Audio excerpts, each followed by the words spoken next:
टुनटुनी चिड़िया अपनी बूढ़ी माँ नीलो चिड़िया से कहती है, माँ माँ मैं कैसे रह पाऊंगी तुम्हारे बगैर। देखो टुनटुनी बिटिया, जैसे मैं रह पाई थी अपनी माँ के बगैर, वैसे ही तुम्हें भी रहना होगा। हमें अच्छे की तलाश में घर से निकलना पड़ता है बेटा।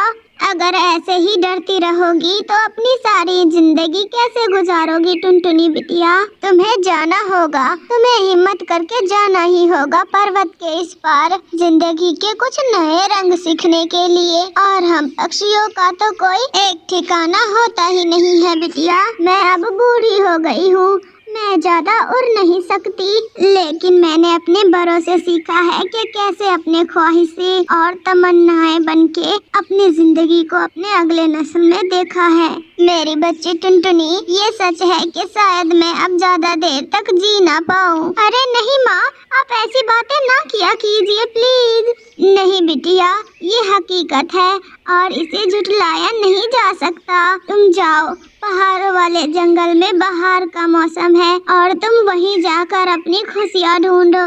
हमारे जंगल के और भी पक्षी जा रहे हैं, तुम इनके साथ ही चली जाना और इनका साथ कभी ना छोड़ना।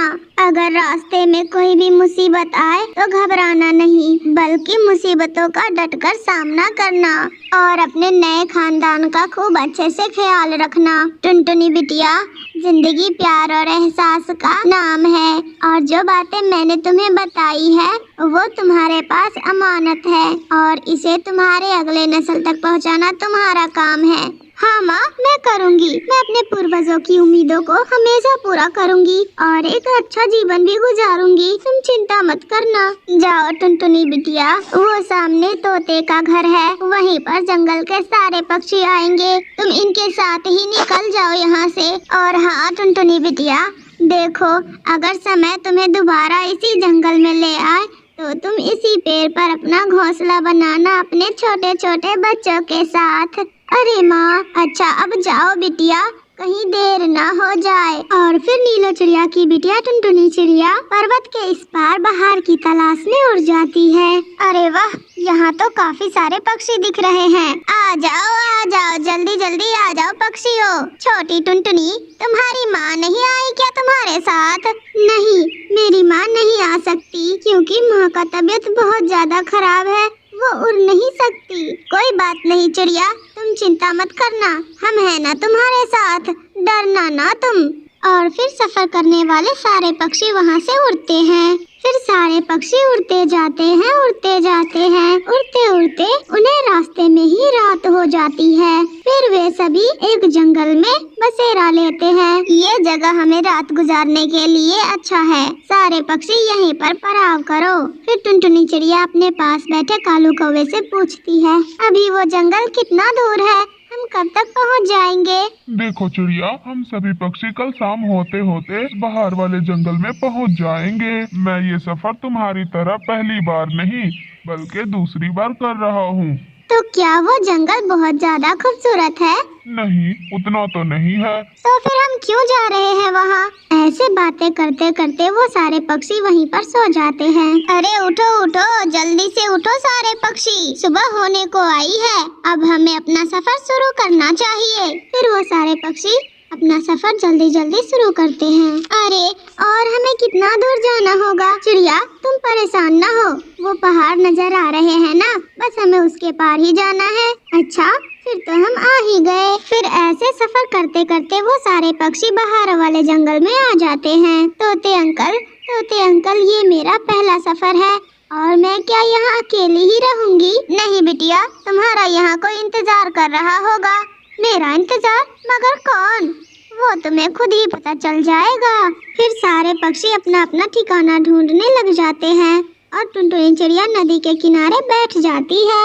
माँ देखो ना, दूसरे जंगल से कितने सारे पक्षी आए हैं हमारे जंगल में। तभी बंटी कबूतर की नजर नदी के पास बैठी टुनटुनी चिड़िया पर जाती है और वो अपनी माँ से कहता है, माँ देखो ना, वो चिड़िया कितनी सुंदर है और हमारी ही तरह लग रही है। हाँ बेटे, ये चिड़िया तो हमारे ही खानदान से लगती है। चलो इससे पूछते हैं। अरे चिड़िया बेटी, क्या तुम अकेली ही आई हो इस जंगल में? हाँ आंटी, मैं अकेली ही आई हूँ। मेरी माँ का तबीयत खराब था, वो ये सफर नहीं कर सकती थी, इसीलिए मैं ही चली आई। मैं यहाँ अकेली हूँ। ऐसे टुनटुनी चिड़िया एक ही बार में सारी बातें कह देती है। तुम्हारी माँ का नाम क्या है बेटा? नीलो। नीलो है मेरी माँ का नाम। अच्छा, तो तुम नीलो चिड़िया की बेटी हो। कितनी प्यारी हो तुम, और तुम्हारी माँ भी बहुत दयालु है। पता है, पिछली बार जब बाहर का मौसम आया था तो हम लोग तुम्हारे जंगल में गए हुए थे और वहाँ तुम्हारी माँ नीलो चिड़िया ने हमारी बहुत सेवा की थी, हमें बहुत प्यार दिया था और खाना भी। अब हम तुम्हें ऐसे अकेला कैसे रहने दे? चलो तुम हमारे साथ ही रहना। फिर ऐसे टुनटुनी चिड़िया बंटी कबूतर के घर चली जाती है। टुनटुनी बिटिया, तुम बुरा मत मानना, यही हमारा छोटा सा घर है और ये मेरा छोटा बेटा बंटी है तो बहुत शरारती, मगर तुम्हें देखकर ये भी समझदार हो जाएगा। टुनटुनी चिड़िया बंटी कबूतर को देखकर थोड़ा शर्मा देती है और फिर वो इसी जंगल में अपना खुशियों भरा जीवन बिताती है। माँ, मैंने सीख लिया माँ तुम्हारे बगैर रहना। तो ये थी आज की कहानी। अगर आप लोगों को हमारी ये कहानी अच्छी लगी हो तो हमारे चैनल टूनी कार्टून टीवी को सब्सक्राइब करना ना भूलना दोस्तों। इतनी कड़ाके की ठंड में टुनटुनी चिड़िया अपनी बहादुरी के साथ ठंडी हवाओं से लड़ती हुई पहाड़ों वाले जंगल पर पहुंचती है। वहां उसे एक पेड़ पर एक मीठा फल मिल जाता है। हाँ, आखिरकार मुझे मीठा फल मिल गया। मुझे मेरे बच्चों के लिए मीठा फल मिल ही गया। अब मेरे बच्चे भूखे नहीं रहेंगे।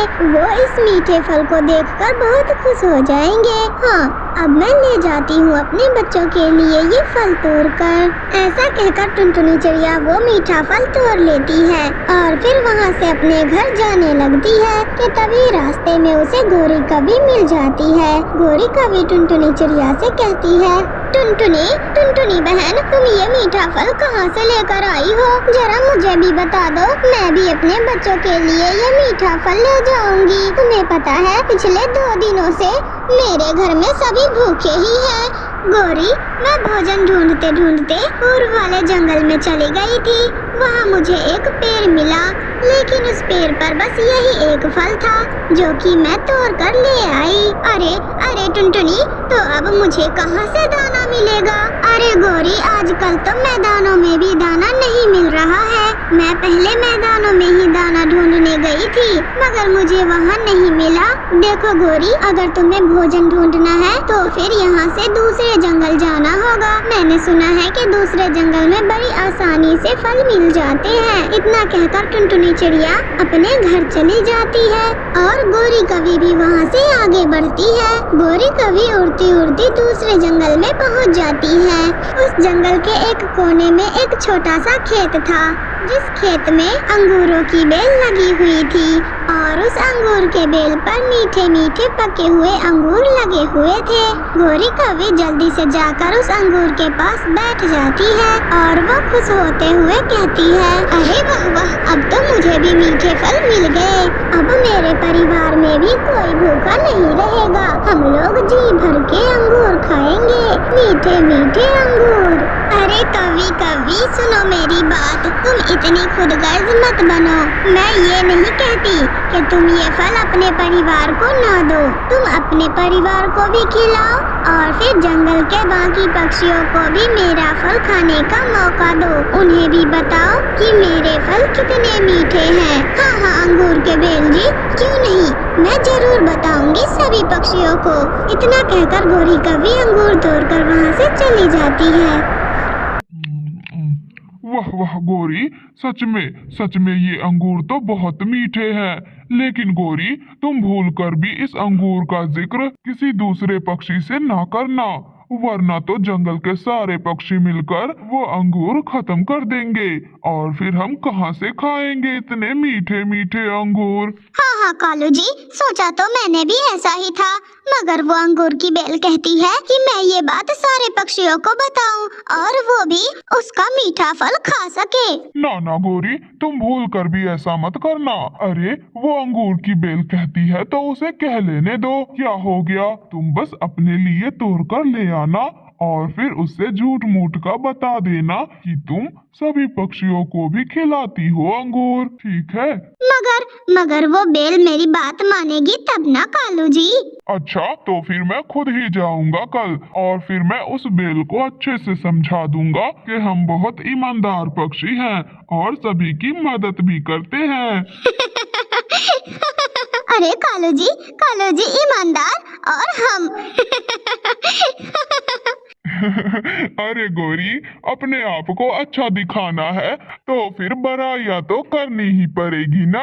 और फिर ऐसा सोचकर अगले ही दिन वो दोनों कौवे उस अंगूर के बेल के पास चले जाते हैं और फिर वहाँ से टोकरियाँ भर भर के अंगूर तोड़ लेते हैं। अरे अरे कौवे और कौवी, तुम दोनों इतना सारा अंगूर लेकर क्या करोगे?